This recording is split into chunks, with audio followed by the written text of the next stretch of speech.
Hi everyone, I'm Dan Dilatori. This is Comic Book Corner. Thanks for joining us this evening. Since this is the beginning of the new year, I wanted to throw out my predictions of what I think the comic industry will look like going into the new year. I think there's a number of things that come to mind. One is the economy.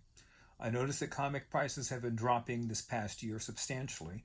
Also, that there has been a certainly large increase in raw comic sales versus slab comic sales. We'll talk about that in just a moment.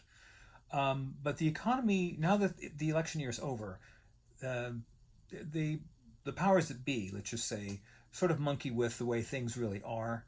The economy is not in great shape, as you're hearing from the news reports. It's actually in pretty bad shape, and that is going to continue now. Again, now that the election is over and reality will start to settle in, you see it with high prices. The gasoline prices.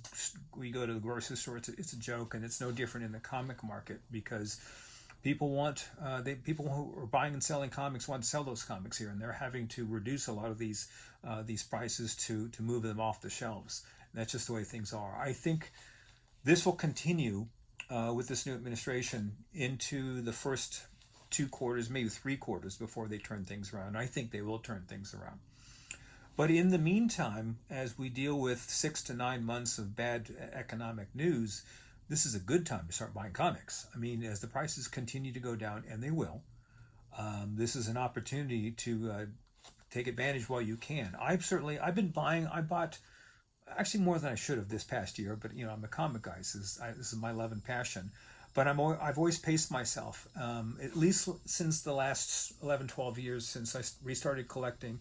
I'm a collector on a budget, and there's nothing wrong with that. But I buy accordingly when a deal presents itself, when I have the means to do so, and then I make my purchase accordingly. This year, I guess one of the ultimate goals for me is I want to get one more Grail. This probably might be my last opportunity, or many of our last opportunities, depending on how your financial situation is set up, to get a good Grail. The Grail that I'm looking at is Journey into Mystery 83. If I could get the first appearance of Thor, man, that would really make my collection. I'm very proud of what I've done over the last 12 years or so. I have a great collection, again, all based on a budget. I've scored some incredible deals, but I'd like to get one more if possible. That's going to be, again, I have to write for the right opportunity. I have to have the money to do so, of course. But we'll see how that all turns out. And I've got some friends that might help me out. So I've got some great people in this community. Love all of you. So we'll see what happens here. But if you have the means, this is again not a bad time to buy. If you buy for spec, that's your business. I don't care. I don't really buy for spec anymore. Rarely will I do that. I'll buy it because I like the comic, or I like the character, or I like the story, and that's my way, my vision rather, or vision. Um, in my opinion, that's the best way to buy anything because you simply love the story and love the comic. But if you want to buy and make money off it, there's nothing wrong with that. I'm not going to judge you, or you can buy anything you want or any way that you want. I just know how I have amassed my collection. I buy and I don't sell. I have no plans on selling, well, ever. Maybe I'll do a video on as to why. So anyway, you've got about 6 to 9 months, and it's good. Be careful now because again, the economy is bad, so things are going to happen until it starts to turn around, which probably won't be until at least the third quarter of 2025. So you've got that much time if you have the means to buy, invest, and whatever, but only buy responsibly, buy what you can afford. Now, the big prediction for this year is this. Well, it's twofold, I guess. We need to talk about the movies first. This is a make or break it year for the DCU with James Gunn and company. I'm not sold that he's the right person for this particular venue. He's done some great work, no question about it, but I equate him to being like a great player on the ball field. Yeah, he's a top notch player, but can he manage? He's now in a different venue. He has to coordinate the entire thing. This trailer of the Superman movie that's coming out didn't do anything for me. I mean, you contrast that with the Thunderbolts trailer that came out. That was a fun trailer. There was structure there. There was action. You knew who the players were, and it made me want to go see the movie. When I looked at the Superman trailer, it didn't bring anything out of me to say I've got to go see this movie. And I'm not alone in this. Here, other people have said the same thing. I'm not wishing against DC because I grew up with DC. I love the DC characters, but they're DC is in a world of hurt regarding money. They don't have a lot of money, and that's the problem. That's why they got rid of all the old actors, including Henry Cavill, and that was a huge mistake. He's the best Superman they've ever had. It's a difficult role to fill, and he did it better than anybody. And damn it, they had the right. They had Gal Gadot. They had the Justice League. I know they got off to a rough start, but they started to turn that around, and especially with the Black Adam movie with Dwayne Johnson. I mean, that's something we'll never see, and it's just a crying shame because who doesn't want to see Henry Cavill Superman versus Black Adam, Dwayne Johnson? Say what you will about him. I love the movie. I thought it was fantastic, but we're never going to see it. So we'll see Gunn and Company and Zaslav, who's the real guy behind DC. He's the guy who holds the purse strings. He's the one you have to look at. He's running on a budget.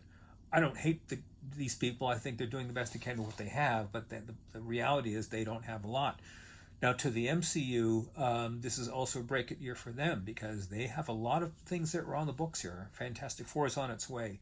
They're building up to the next Avengers movie. The Captain America movie is coming up. They still have a very talented bullpen.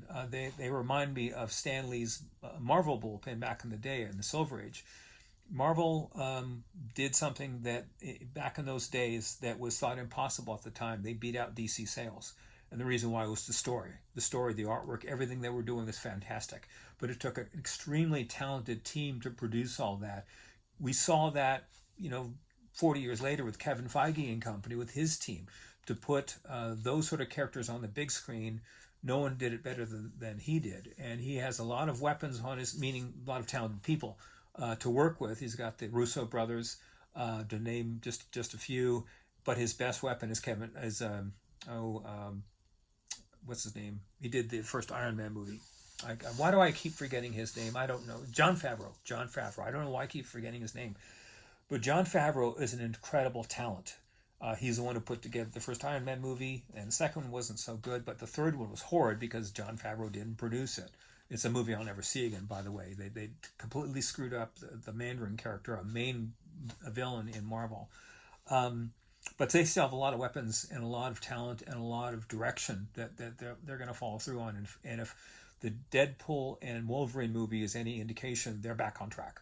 Because remember, we had the pandemic to slow things down, and then the writer's strike, and now they're finally starting to get into their own.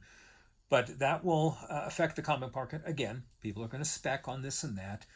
The one failure of last year was the Taylor Swift, the X-Men 130, that she was going to be Dazzler. My advice moving forward, forget speculation, forget rumors, mostly rumors. If there's a rumor, screw it. If it's there, don't bother. Don't bother looking at it. You're going to waste your time. Think of how much money was lost by that spec, but just by that one comic. I would have to guess tens of thousands of dollars of lost money. People overpaid for that stupid book, which I don't have it. I was trying to get my Claremont run up and running again, and that was one of the books I couldn't get because I didn't want to overpay for it, and I'm still not going to overpay. I'm going to wait for that price to come down, which it will, and then if you want an X-Men 130 or whatever, go ahead and make your move. So a lot is hinging on this upcoming year regarding the movies, and of course Disney Plus with their shows. They've got a pretty sound lineup here. Now the other big news and the other big prediction, and it's a big one for we comic collectors, is the slab market. We have all loved the original slab company, CGC. They started with a great idea in the year 2000 to encapsulate your slab and grade it and so forth. It started a little slow, but it caught on. And then by the year 2020, they had owned and dominated a market that they had created. And I was ready to send all my comics to CGC, and I decided no. I was just nervous about sending my comics, all the way to Florida. Well, in 2021 or 22, that company was bought out by a mega conglomerate called Blackstone. Blackstone is a major hedge fund company. These are big boys from Wall Street. Their assets, as I understand, are well over $1 trillion. They did not gain that much money by being nice people. They have gained a reputation of being a very aggressive hedge fund company. They will buy a restaurant chain or a food chain or whatever, or hotel chain, and then go into the company, make certain changes, milk as much money as they can out of it, and then dump whatever's left. The same thing will happen with CGC. And I predicted this from the very get-go when they started changing everything. Because think about all the changes and flaws and scandals that have happened since Blackstone bought CGC. It's no longer the company we know and love. The reason why is Blackstone is doing what they have been known to do, to go into a company and start changing things. The first thing they did was change how the label looks. A green label, for example, which we knew was the kiss of death if you're a collector, can now be changed to a blue label if you make certain adjustments. Mickey Swagelhouse did a piece on this some time ago. He bought a Hulk 2 from 1962, and it was a green label, missing a page and I think something else. And he resubmitted it and got, either he submitted it or someone else did, and he got a blue label out of it. And that's totally wrong. That's completely wrong, because we as a society are based, we base everything by sight. You stop at a red light, you go when the light is green. So if you see a blue label, you're thinking, oh, hey, this is a great book here. Nothing's wrong with it. Now, because of what they did to change all these things, that's no longer true. So that plus all the other shenanigans that has happened in the last couple of years, and the latest is the Bananagate thing. What's going on is that, for those that don't know, if you send a slab to CGC, the book is straight here. So let's say it's flat. Well, I'm not going to do it, but it starts to bend upward inside the encasing. My suspicion is, and I work with polymers and I work with chemical coatings, so I sort of understand how that works. There has to be a right drying time. There has to be the right amount of heat, the amount of cooling time, and a lot of whatever chemistry goes on with these polymers for them to hold together. And you can't rush that, or you shouldn't, or things will go wrong. I suspect they've done something to speed up the process because, again, think of what Blackstone is asking of CGC to get as much money and as much production as possible. They put, if you remember, $500 million into that company, $500 million.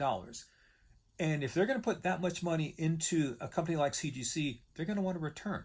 They're not going to want just their money back. They're going to want maybe $500 million, $1 billion in profit on top of everything else. Because keep in mind, they didn't get to over $1 trillion by just being nice and playing by the rules, if you will. They're cheating. Right? They're doing things that the original CGC would never have done.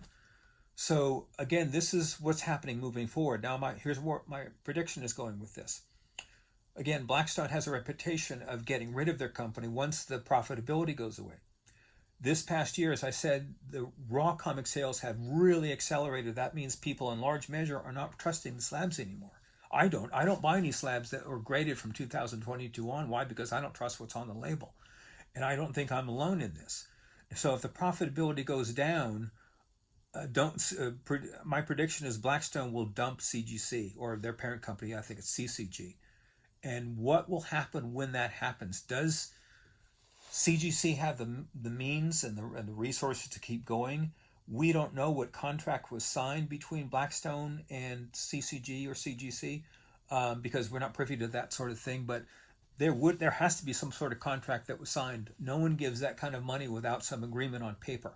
And there, of course, each other's lawyers are approve the deal and so forth. So we don't know what CGC is on the hook for.